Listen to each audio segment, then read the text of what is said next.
Kano State is a state in northwest Nigeria.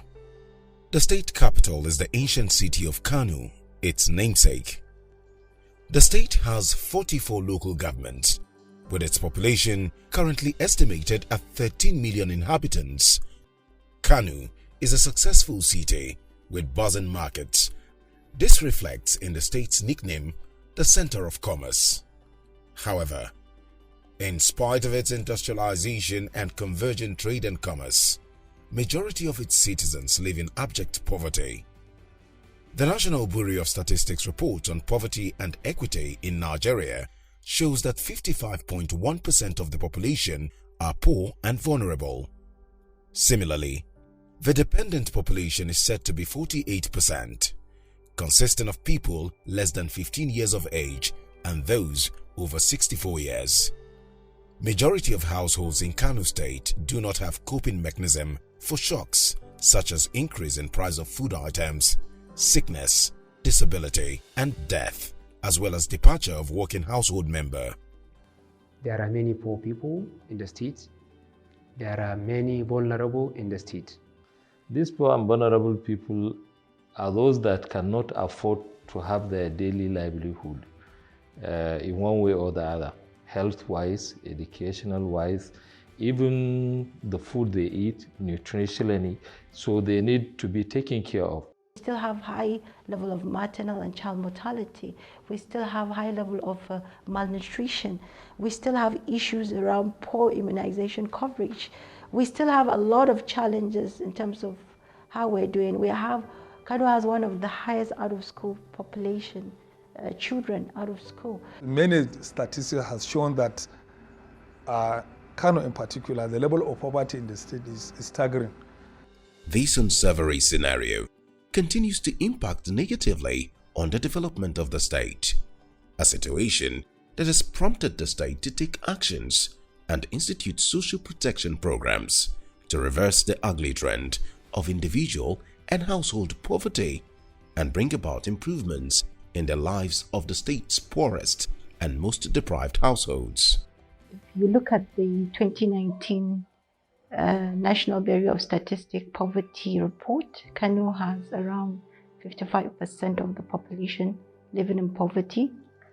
And if you understand social protection and what it's supposed to do, then I think there's no other time that the state should look at how it develops that sector more than now. So the intervention of social protection will really help those poor people and the vulnerable people. Whether if you are talking about the aged people, if you are talking about the reproductive people, they all need social protection with a special intervention to take care of them. All over the world, social protection has risen to become a key policy measure on the agenda of the government to bring succor to the poor and vulnerable citizens. Social protection is a relatively new concept. But if we look back, social protection has existed in Nigeria as far back as Nigeria has existed. MAMSA was social protection. Better Life for Rural Women was social protection. The Green Revolution was social protection. All of these are social protection, but they were all targeted at people across various phases of the life cycle. Absolutely anybody may get to a situation whereby they need the state to play its responsibility to the citizens, what will sociologists or other people will call the social contract that the state has with its citizens.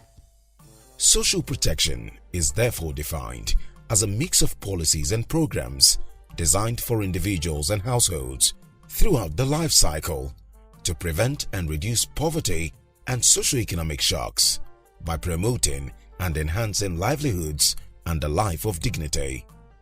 Social protection has been proven to work in several parts of the world where it has been implemented in South Africa, in Brazil, for example, to help lift people out of poverty. And so it was felt that, it's time for people to begin to get some kind of support, some kind of safety net that allows them to live a life of dignity. In Nigeria, the government has introduced several social protection programs to address poverty and help reduce the high rate of unemployment in the country.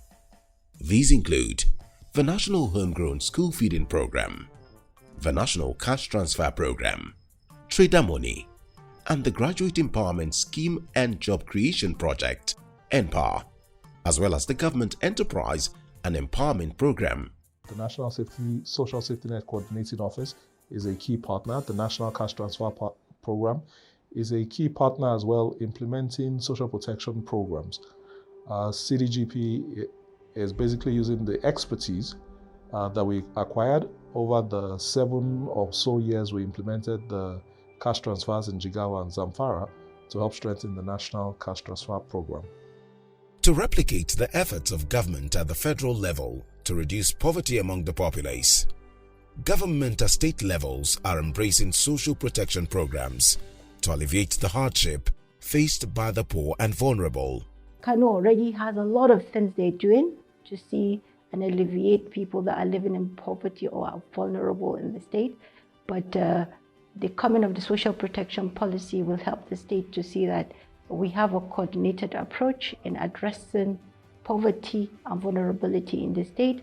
And the state, there's no double dipping, and there's more coordinated approach in managing that system.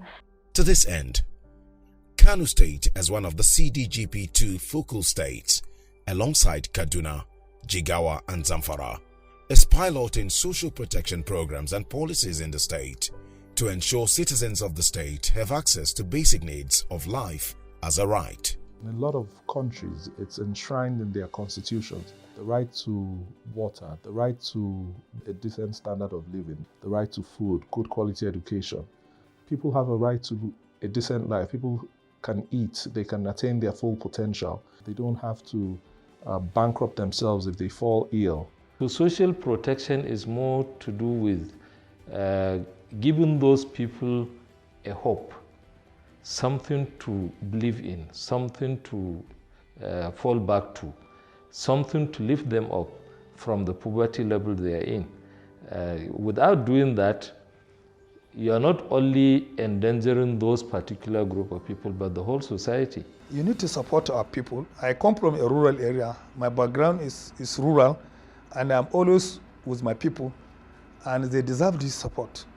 Because I can tell you now, for the whole of a year, you can hardly see somebody have an income of 5,000.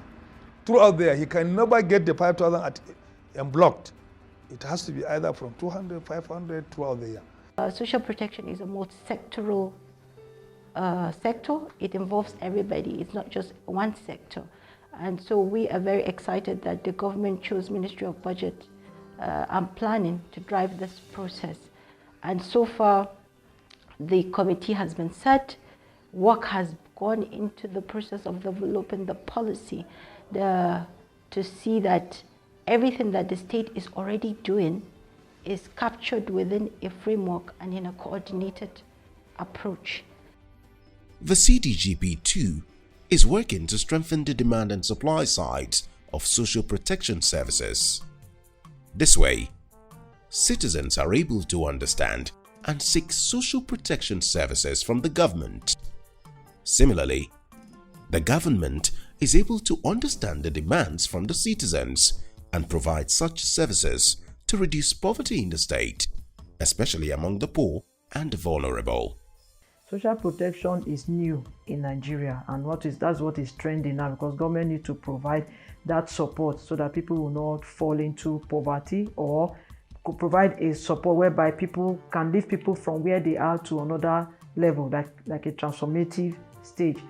Since 2013, with funding from the UK's Department for International Development, DFID, Save the Children, along with Action Against Hunger, have been at the forefront of supporting Nigerian federal and state governments to develop evidence on nutrition-sensitive social protection and to establish effective social protection schemes and systems. Initially implemented as pilot maternal and child cash transfer program 2013 to 2019, Nigeria has some of the poorest health and nutrition indices.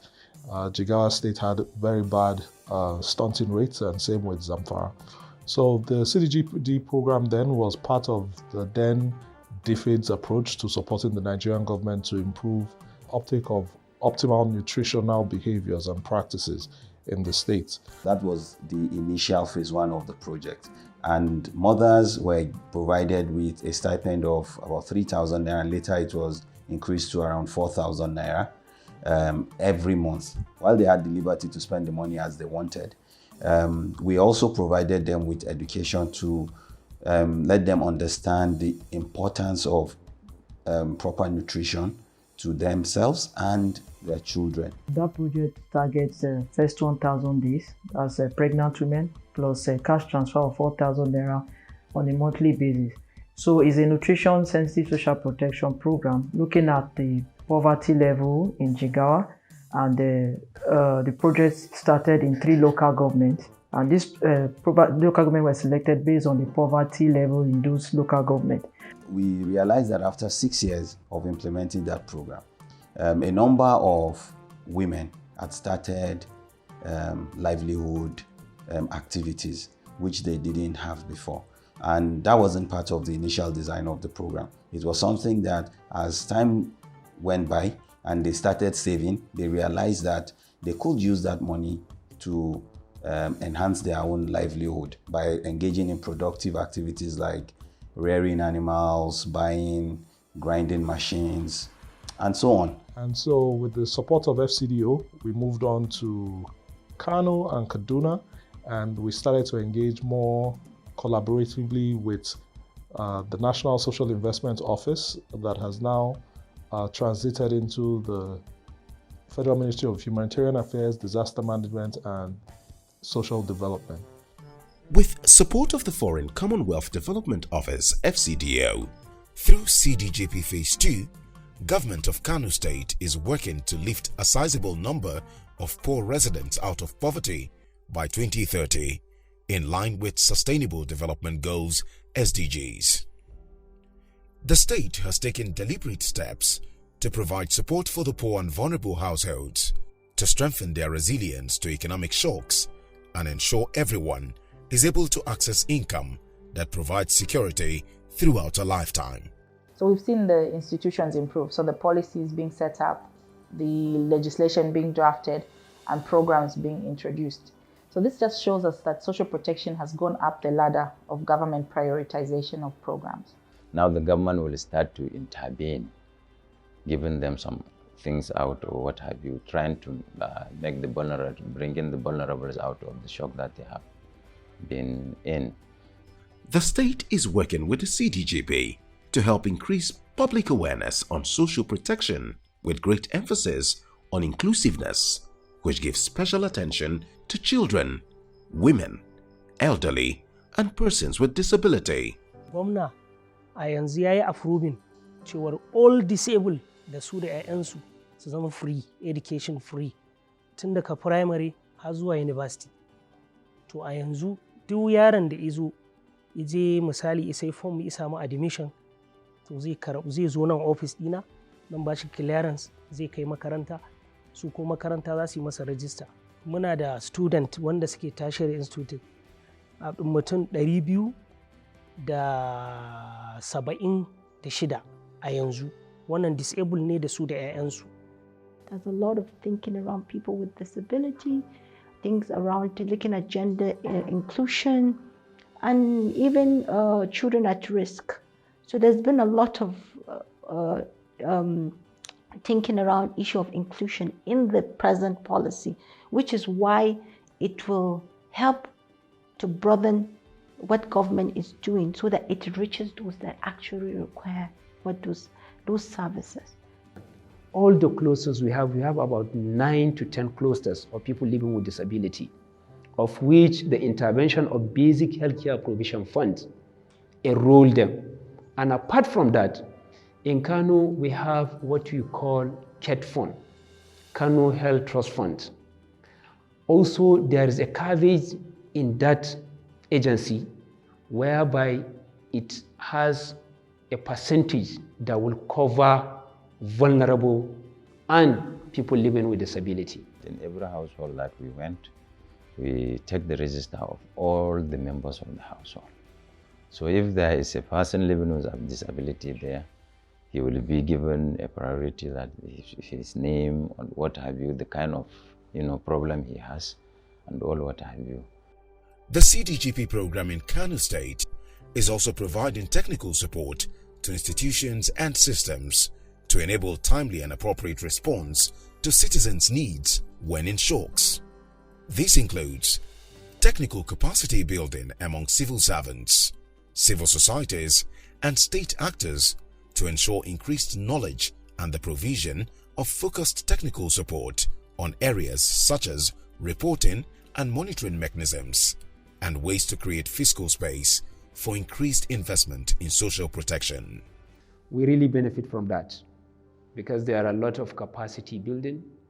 Right now, I'm part of the National Social Protection Platform, which we have a lot of meetings, a lot of discussions, sharing experience, and keep ourselves up to date. What is happening in other states? What are the interventions in the other states? What are the wisdom apply, you see, to succeed in their state in terms of the intervention of CDGP program? Even me myself, I attended social protection course through them in Thailand. You understand, so that they develop my capacity to understand what the social protection is all about, how it differs with the social services, and or social welfare program in government. You understand, and we even also develop the guideline, implementation guideline for the policy.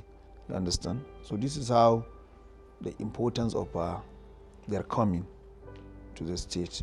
CDGP, the actual catalyst for what we achieved this time around.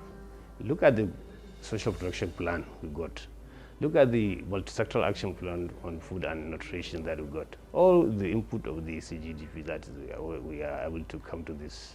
The CDGP are very pivotal to social protection in the state because they were able to guide us in such a way that our social protection programs are being in a coordinated manner.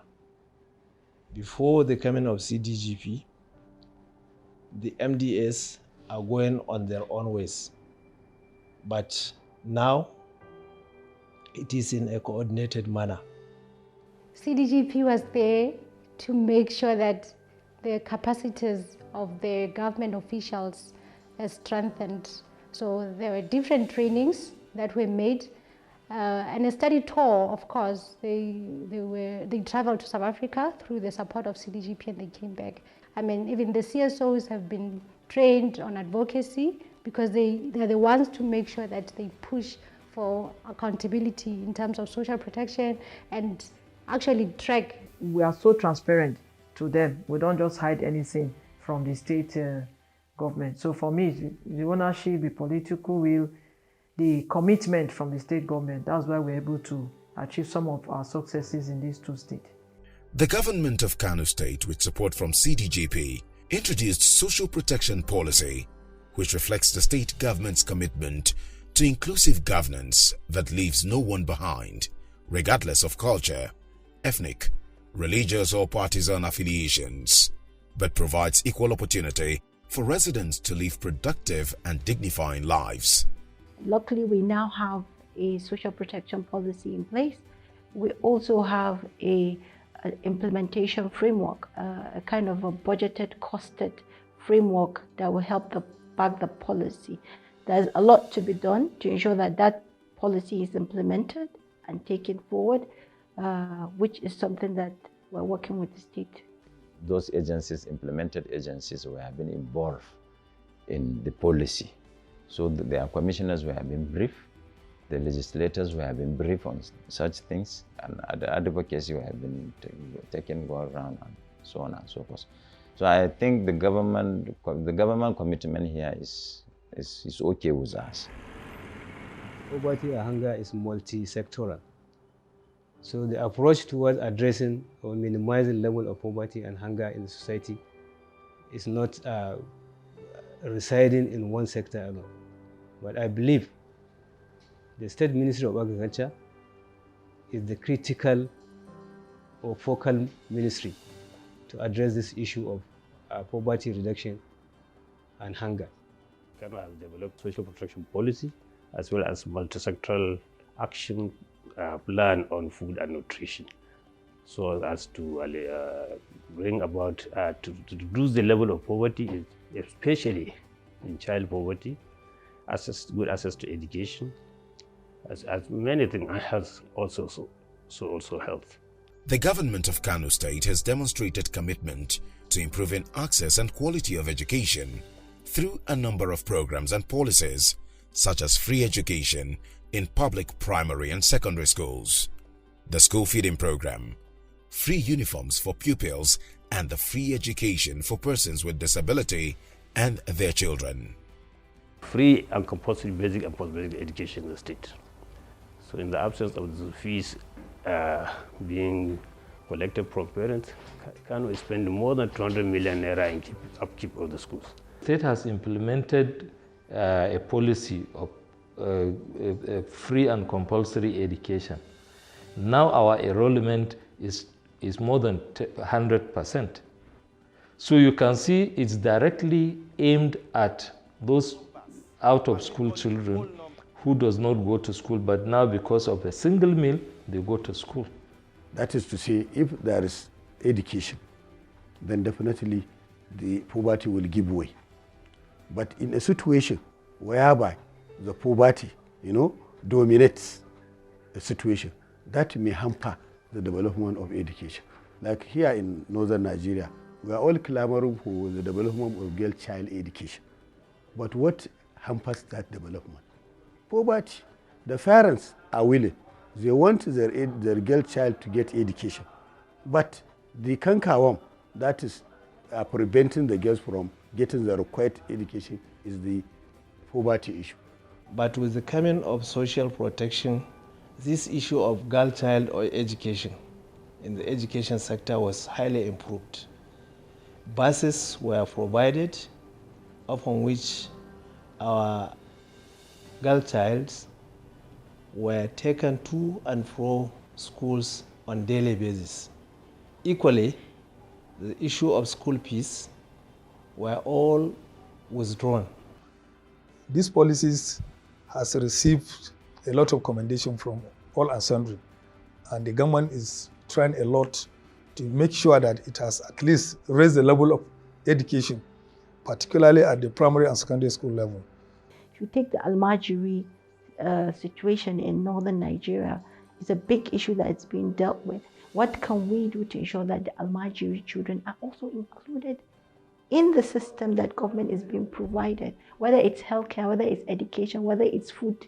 Specifically, Kano has some fundings that are being utilized to make sure that these vulnerable groups are covered in terms of healthcare provision. And that fund is being used to cover 2 sets of vulnerable populations, and this includes the under 5 and the pregnant women. Kano State will have a comprehensive social register.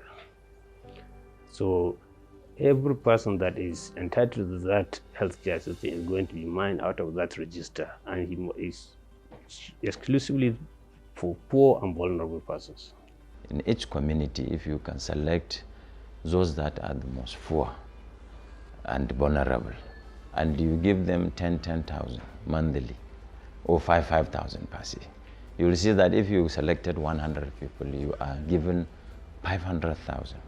And to say if that 500,000 is going to be spent within that community, I'm sure the economy of the community will raise up. But with this 5,000, it makes them, it alleviates the suffering.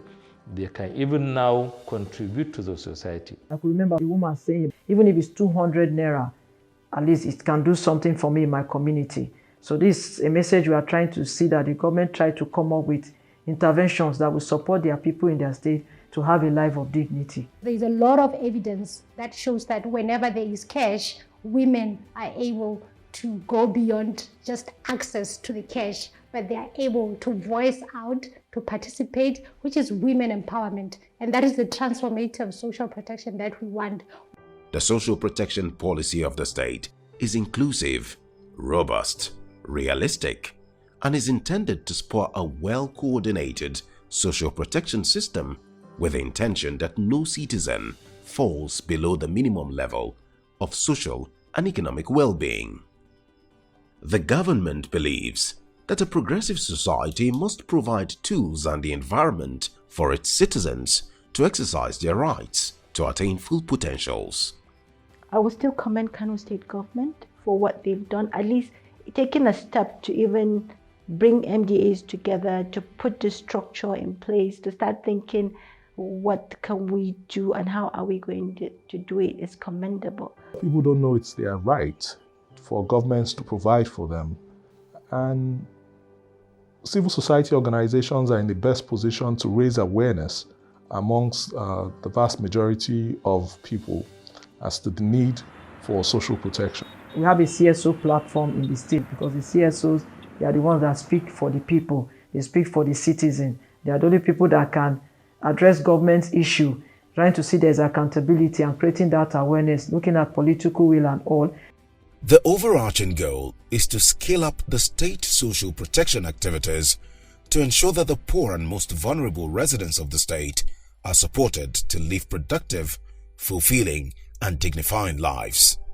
Therefore, social protection intervention programs and activities in Kano State will henceforth be designed to progressively remove or prevent residents' exposure to shocks that could force them into extreme poverty. Social protection, as emphasized, should not only just be for poor and vulnerable people, it should cover every stage of the life cycle. At this stage, for today, I might not need social protection because I have a decent job, I have a good education, and all that I want. But then I don't know what the future holds for me, and I might encounter the vicissitude of life in the near future and puts me in a situation whereby I'm unable to afford things I take for granted today. Should that such a situation arise, that's where the state steps in. With an implementation plan in place, it is expected it to guide social protection policy delivery and support the realization of the laudable social protection objectives of the state in a timely, cost-effective, and realistic manner. Social protection can't solve all the problems we have, definitely, in the country or in the state, but it will go a long way. For me, I believe if we do it right, we'll see a drop in poverty in this state or in this country.